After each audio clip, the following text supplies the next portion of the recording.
ಅತ್ತೆ ಸೀಮಂತಕ್ ಬಂದಿದ್ದೀರಾ, okay. So ಎಷ್ಟೋ ಜನಕ್ಕೆ ಸೀಮಂತ ಏನಕ್ ಮಾಡ್ತಾರೆ ಅಂತಂದ್ಬಿಟ್ಟು ಗೊತ್ತಿಲ್ಲ. ಸೊ ನಿಮ್ಗೆ ಏನಾದ್ರು ಗೊತ್ತಿದ್ರೆ ತಿಳಿಸ್ಕೊಡಿ. ನಂಗೇನು ಗೊತ್ತಿಲ್ಲ, ಇಟ್ಕೊಳಮ್ಮ.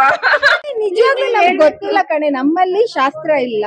Okay. ಶಾಸ್ತ್ರ ಇರೋರು ಏನಕ್ ಮಾಡ್ತಾರೆ ಅಂದ್ರೆ ಒಂದು ಬಸ್ರಿ ಹೆಂಗಸನ್ನ ಖುಷಿ ಪಡಿಸೋದಕ್ಕೆ ಸಿಹಿ ತಿಂಡಿಗಳು, ಹೊಸ ಸೀರೆ ಎಲ್ಲ ಕೊಟ್ಟು ಹೆರಿಗೆ ಸುಸೂತ್ರವಾಗಿ ಶುಭವಾಗಿ ಆಗ್ಲಿ, ಎಲ್ಲಾನು ತಾಯಿ ಮಗು ಆರೋಗ್ಯವಾಗಿರ್ಲಿ ಅಂತ ಹರ್ಸೋದಕ್ಕೆ.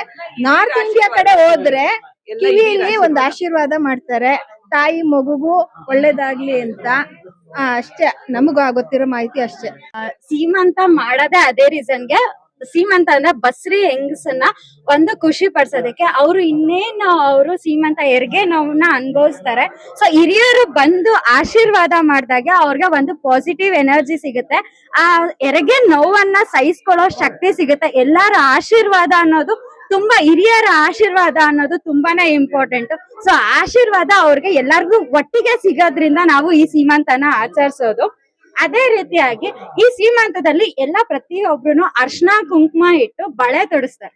ಸೊ ಬಳೆ ತೊಡ್ಸೋ ರೀಸನ್ ಏನು ಅಂತಂತಂದ್ರೆ, ಇಲ್ಲಿ ಒಂದು ನರ ಏನಿರತ್ತೆ, ಈ ನರ ಹೆಣ್ಮಕ್ಳಿಗೆ ಗರ್ಭಕ್ಕೆ ಕನೆಕ್ಟ್ ಆಗಿರತ್ತೆ. ಸೊ ಆ ಗರ್ಭ ಕನೆಕ್ಟ್ ಆದಾಗ ಆ ಮಗುವಿಗೆ ಆ ಬಳೆ ಶಬ್ದ ಅನ್ನೋವಂಥದ್ದು ಆ ಕೇಳ್ಸುತ್ತೆ.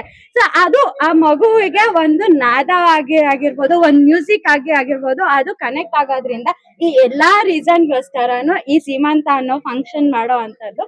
ಸೊ ಇವಾಗ ಯಾವ್ದೇ ಫ್ಯಾಷನ್ ಅಂತ ಎಲ್ಲಾರು ಹೇಳ್ತಾರೆ, ಬಟ್ ಆದ್ರೆ ಇದು ಆಶೀರ್ವಾದ ಮೇನ್. ಒಂದ್ ಬಸ್ರಿ ಹೆಂಗಸಿಗೆ ಆಶೀರ್ವಾದ ಸಿಕ್ಲಿ, ದೊಡ್ಡವರೆಲ್ಲ ಆಶೀರ್ವಾದ ಮಾಡಿ ಹೆರಿಗೆ ಸುಸೂತ್ರವಾಗಿ ಹಾಗ್ ಬರ್ಲಿ ಅನ್ನೋ ಒಂದ್ ರೀಸನ್ಗೋಸ್ಕರ ಈ ಸೀಮಂತ ಮಾಡೋದು. Thank you.